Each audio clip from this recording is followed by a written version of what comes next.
Queridos, mais alguma consideração sobre o Rio? Então vamos a Brasília, porque a Secretaria de Administração Penitenciária do Distrito Federal, órgão do governo do Distrito Federal, pediu ao nosso ditador supremo, Alexandre de Moraes Maduro, que o ex-presidente Jair Bolsonaro passe por avaliação médica especializada com o objetivo de verificar o quadro clínico e a compatibilidade com a assistência médica e nutricional disponível no complexo penitenciário da Papuda.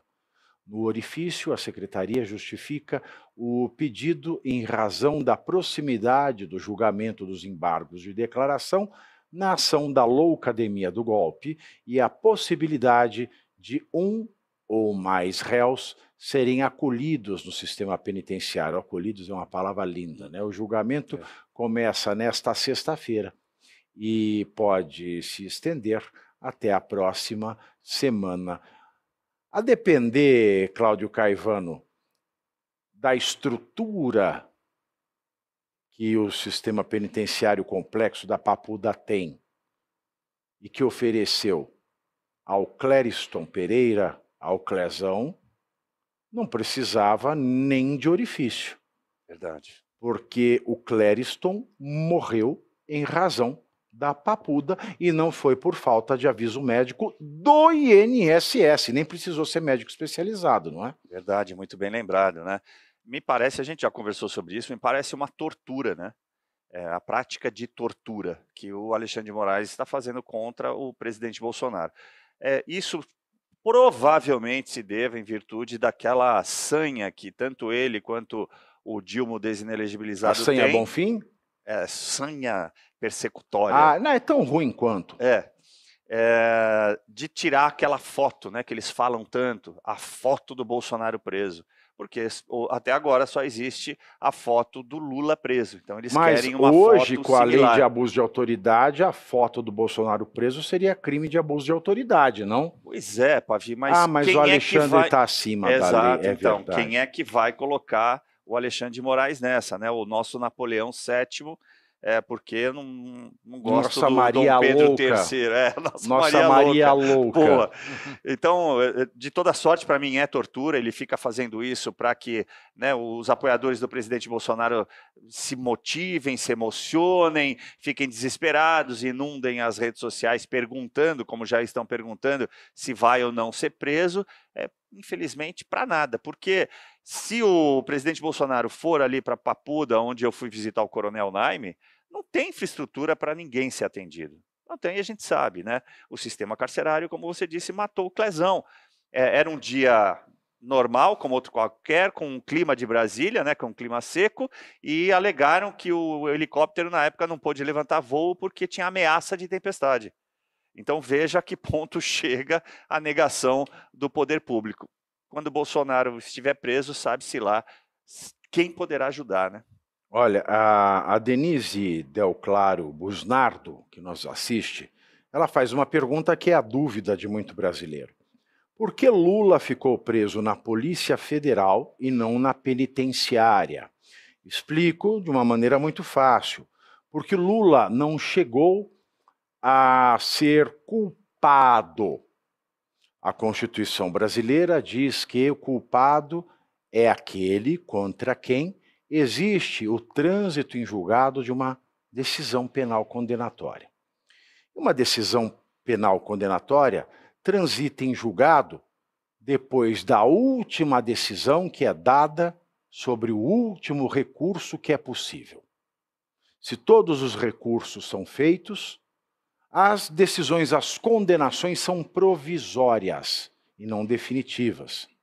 De maneira que o sistema penitenciário, pelo menos de acordo com a lei da execução das penas, que é a lei de execução penal, ele é reservado àqueles com condenação definitiva, isto é, aquela condenação que veio depois do último recurso possível, ou aquela condenação contra a qual não se recorreu.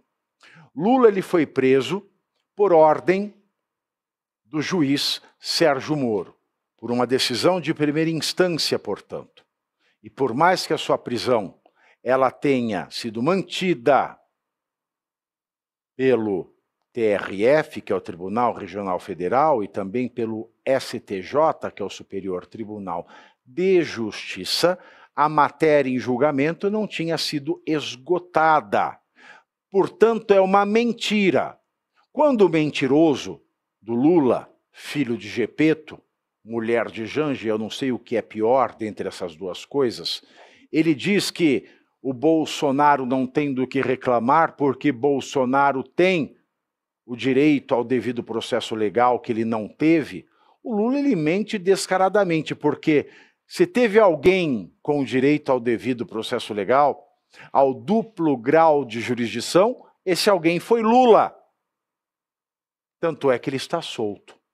O Bolsonaro não teve direito a absolutamente nada disso. É por isso que Bolsonaro, diz a imprensa, e dizem aliados que eu não sei quem são, está com os dias contados para ir para Papuda.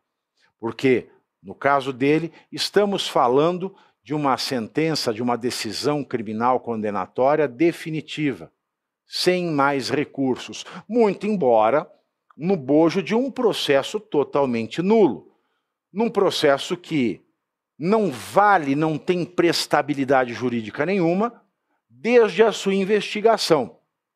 Não presta porque a investigação é nula, não presta porque o STF é incompetente, não presta porque não teve devido processo legal, por várias razões.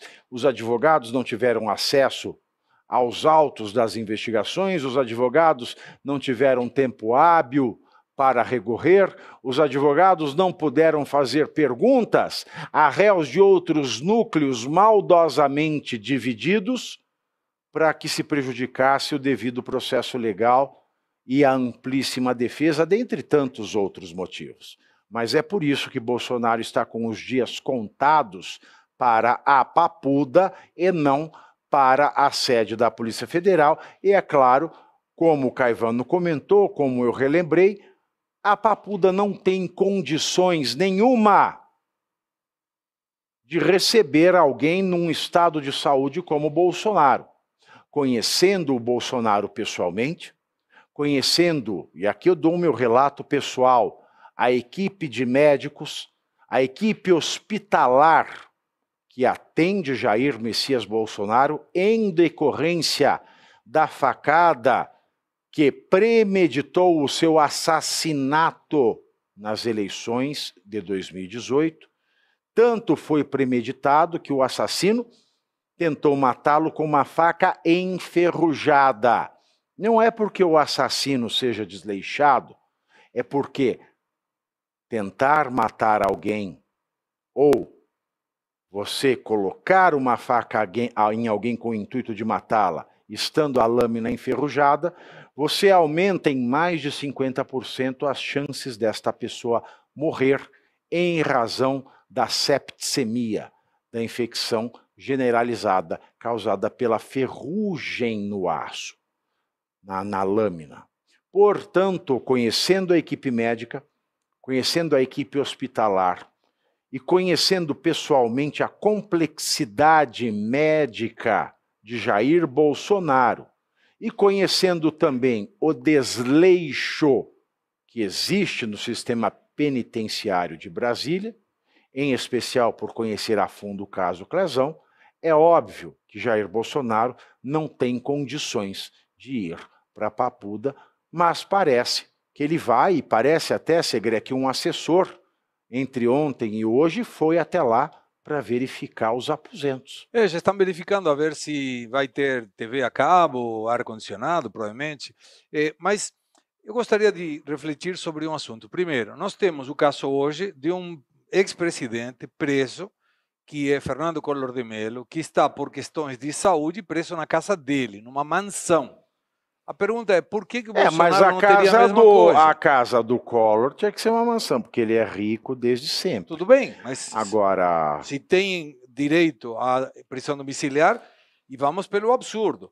O Bolsonaro hoje está preso domiciliarmente por um processo que não incluiu ele segundo a PGR. Exato. O Bolsonaro é um preso político. É um preso político. É um preso político. Não existem razões jurídicas que sustentem a meses, sua domiciliar. Né? Sim. Ou seja, ele tem sido mantido em prisão domiciliar porque o Alexandre de Moraes, nos dizer, usando a palavra no mesmo sentido que o Gilmar Mendes usa para se referir a Sérgio Moro, juiz. Porque Alexandre de Moraes é um pervertido em matéria jurídica. Ele não podia aproveitar uma cautelar, uma prisão preventiva de outro processo, de uma investigação, da qual ele não foi denunciado, para mantê-lo em stand-by, esperando a condenação em um outro processo, não é, Cláudio? Perfeito, a gente tem falado isso também corriqueiramente aqui, diuturnamente se fala disso, né? E a Jaqueline Muniz, o que ela vai dizer, né? E são 3 meses, Pavinato, são 90 dias, hoje é 91º dia que Bolsonaro está preso, incomunicável. E a gente já falou aqui também, isso se deve, obviamente, a questões políticas. Calar Bolsonaro era o que eles já queriam. Você estava falando sobre esse processo, né, o processo do suposto golpe. A gente pode incluir aí tudo que você já disse, ampla defesa e tal, a gente pode incluir principalmente a ausência do juiz natural, né, ou seja, o Bolsonaro não era mais presidente, então não seria julgado pelo STF, e a questão do duplo grau de jurisdição, porque na verdade ele vai ser julgado pelos mesmos juízes que o condenaram. Então isso não tem previsão legal nem na Constituição Federal, nem nos acordos internacionais que o Brasil é signatário. De qualquer lado, que qualquer pessoa minimamente isenta olhar tudo isso que está acontecendo, vai entender que o presidente Bolsonaro é um refém. Ele está em cárcere privado há 91 dias. E se eu argumentar que o Brasil é signatário, ou seja, assinou pactos internacionais através de um presidente analfabeto? Ainda assim não vai ser nulo, né? Porque tem toda uma rede de pessoas que olhou. Mas aí, me permita colocar um outro assunto, que é a participação do Alexandre de Moraes indo ver o Cláudio Castro. Não, ele está em... Que não tinha nada a ver. Não. Se reuniu com o ONG, sendo do Poder Judiciário, que na Constituição não está como responsabilidade do STF essa. Se reuniu com Alcolumbre para ver a questão da segurança, que não é também uma ingerência do Poder Judiciário. E se o Eduardo Paes, prefeito do Rio, fizer show da Beyoncé da mesma maneira que fez com a Madonna e a Lady Gaga, o Alexandre de Moraes vai receber a Beyoncé para garantir a segurança dela. Então, só falta essa. Mas a pergunta aí, o que a OAB está fazendo? Vocês são 2 juristas. O que a OAB está fazendo? O que não está fazendo? A OAB está enfiada em alguma buçanha, segurando o fluxo sanguíneo menstrual. É a única OAB que funciona no Brasil. Sim. Sim. Mas até quando, né? Essa é a pergunta, né, Pavinato, Segré, nossa audiência, porque, veja, a própria população está inerte. Vocês lembram com toda certeza? A população, coitada, vai fazer o quê, Cláudio? Mas a população petista, né? O petista, ele não foi na frente da sede da Polícia Federal ficar lá e reclamar. Dinheiro. O povo de bem tem que trabalhar. Exato. Mas ainda assim, a gente podia ter uma comoção. Os juristas, né? Então, os juristas, a classe de juristas. Aqueles que vivem de juros. Só se for. Porque os daqui, os que estudam direito, também estão calados, não estão dizendo nada sobre o que Alexandre de Moraes está fazendo. Então é nesse sentido que eu digo, né? Quando a sociedade se cala diante desse tipo de conduta, você está aceitando que aquilo é normal. Então a gente está normalizando o absurdo de tal ponto que o Alexandre de Moraes está se tornando realmente o Napoleão VII, o nosso primeiro-ministro. Mas eu tenho as suspeitas de que alguém no STF está dizendo, cara, isso aqui está indo longe demais, porque você só vê pauta. Não sei, qualquer um. Porque quem manda lá não está dizendo isso. Não, tá certo, mas está sendo conivente. Aí tem outros ministros. Vocês são católicos? Sim. Então, para falar o nome dele, a gente tem que fazer o sinal da cruz. Tá. Quem manda lá é todo mundo. Vamos lá. É a sinal da cruz, é isso. O Gilmar Mendes não está preocupado com isso.